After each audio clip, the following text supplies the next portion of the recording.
Sunlight streams through the dusty front windows of a vacant shop. The air hangs thick with the smell of disuse. Maya, 30s, practical, with a fire of passion in her eyes, stands in the middle of the room. With her is her father, Alan, 60s, a kind man whose face is etched with loving concern. He nudges a piece of loose floor tile with his shoe. It's got character, sweetheart. Are you sure about this? The contractor's estimate was one thing, but there are always surprises with a place this old. I just worry about you getting in over your head. I know, Dad. I see the peeling paint and the water stains, but try to see what I see. Imagine bookshelves right here, all the way to the ceiling. Over there, in that corner with the big window, a couple of big comfy armchairs. And right by the entrance, a little counter. Not for a giant, loud machine, but a small, quiet one. The smell of coffee and books mixing in the air. She gestures around the empty space, her eyes alight, painting a picture only she can see. Alan listens, his expression softening. But the worry doesn't completely fade. It sounds beautiful, May. Truly. It's the spreadsheet I'm worried about.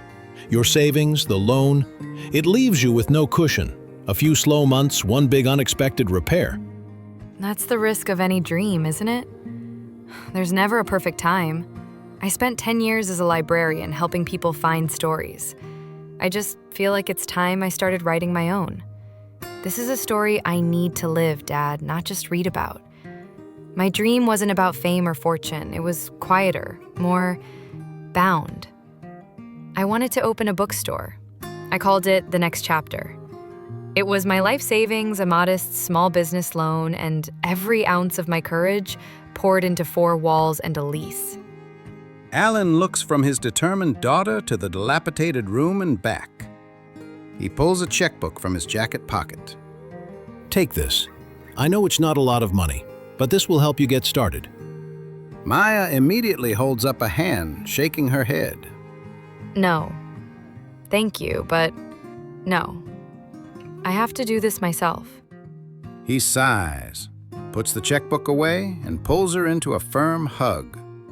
You have more courage than I ever did. Just call me if you need help lifting anything heavy, okay? I will. I promise. Alan gives her one last look, a mixture of pride and anxiety, and exits, leaving Maya alone in the cavernous space.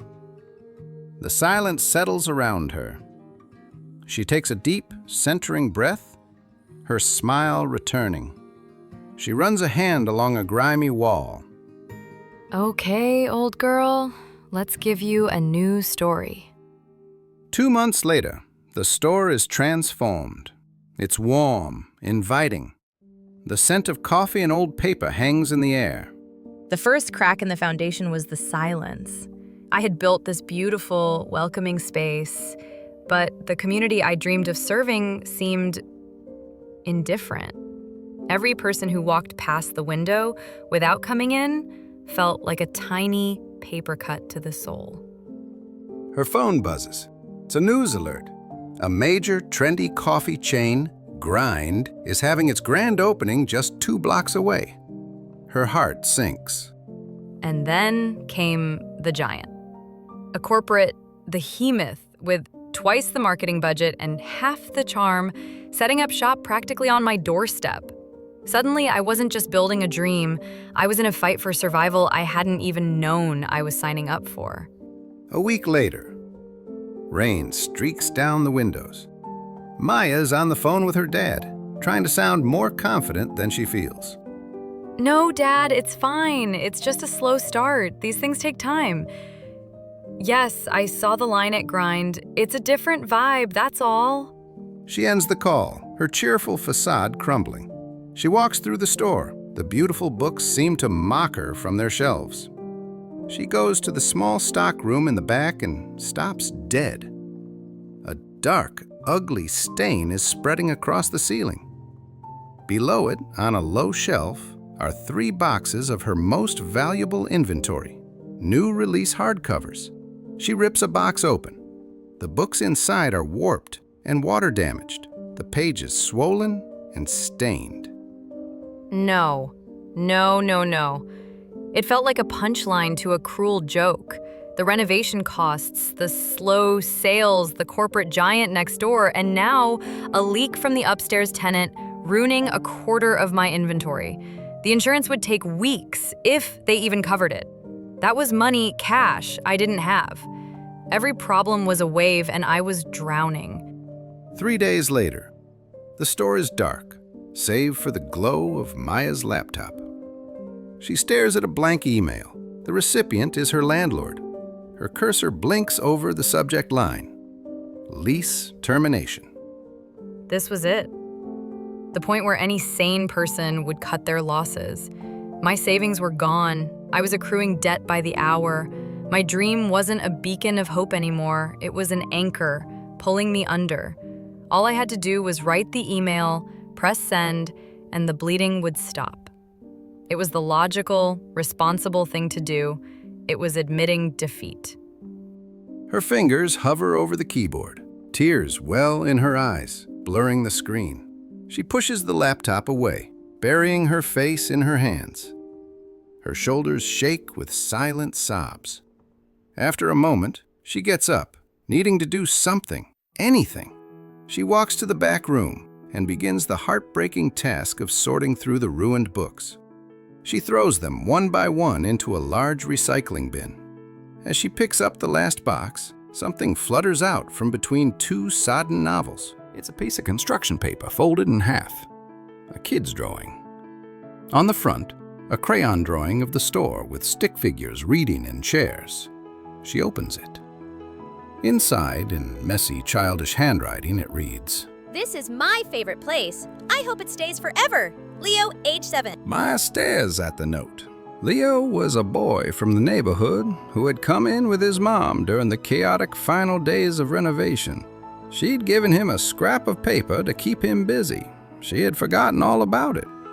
She clutches the small, simple note to her chest. And just like that, a flicker. It wasn't a lightning bolt of inspiration. It was smaller, quieter, a reminder. I hadn't built this place for profit margins or to compete with coffee chains. I built it for the Leos of the world. I built it to be someone's favorite place.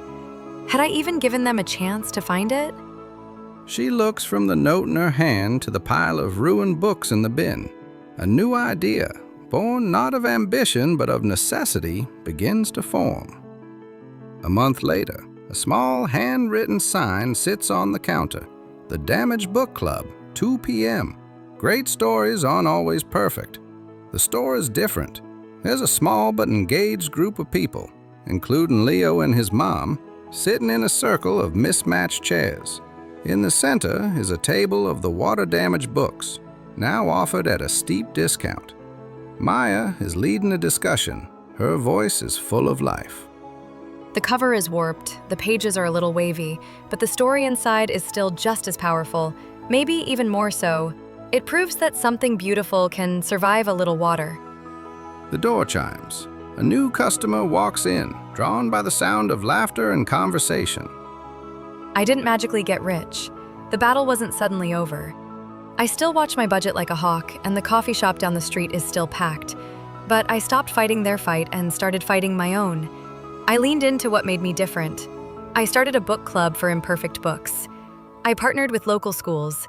I learned the names of my regulars. Maya hands a book to a customer, their exchange warm and familiar. The store isn't packed, but it's alive. It has a heartbeat.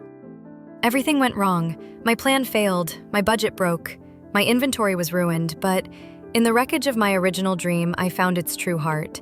It wasn't about building a perfect store. It was about building a resilient community, one damaged book, one cup of coffee, one favorite place at a time. And that was a battle worth fighting. She wanted to build a sanctuary for perfect stories, and instead the universe forced her to live one. The most important story in the next chapter wasn't on any of the shelves. It was in the water-stained floorboards, the mismatched chairs, and the quiet determination to unlock the doors every morning, even when it felt impossible. The battle for the dream wasn't a single event she won. It's a daily choice she makes. It's greeting the first customer, recommending a book she loves, and finding beauty not in pristine success, but in the resilient, imperfect, and incredible story of simply keeping going. Thank you for listening.